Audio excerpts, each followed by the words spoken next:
சொல்லும் பொருளும் சொல்லுகின்ற பாங்கும் சுவைப்பட அமைந்துள்ளதா என்ன பல்லாச்சாரும் அது பகுத்து ஆய்ந்து தேர்வு செய்ய காத்திருக்கும் நடுவர் அவர்களுக்கும் யார் பெறுவார் முதல் பரிசு என காத்திருக்கும் அனைவருக்கும் என்னோட போட்டி போட வந்திருக்கும் என் தோழர்களுக்கும் எனது முத்தான வணக்கத்தை கொத்தாக தெரிவிக்கிறேன்.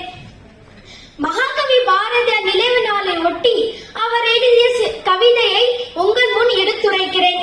கவிதை தலைப்பு சுயசரிதை 1. வாங்க கவிதை பார்க்கலாம்.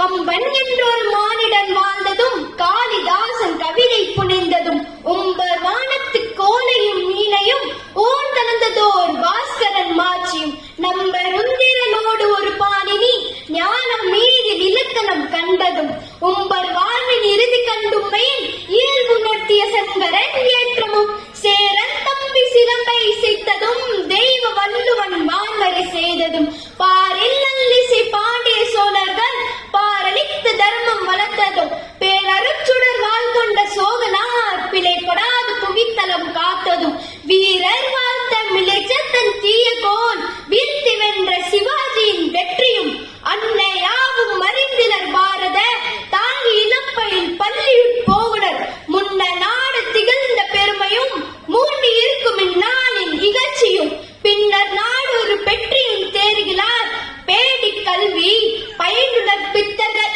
என்ன கூறல் மற்றெங்க உணர்த்துவேன் இங்கு இவருக்கு எனது உள்ளம் எரிவதே. எனக்கு வாய்ப்பளித்த டெல்லி தமிழ் சங்கத்துக்கும் மற்றும் எனது ஆசிரியர்களுக்கும் எம் பள்ளிக்கும் என மனமார்ந்த நன்றி தெரிவித்து விடைபெறுகிறேன்.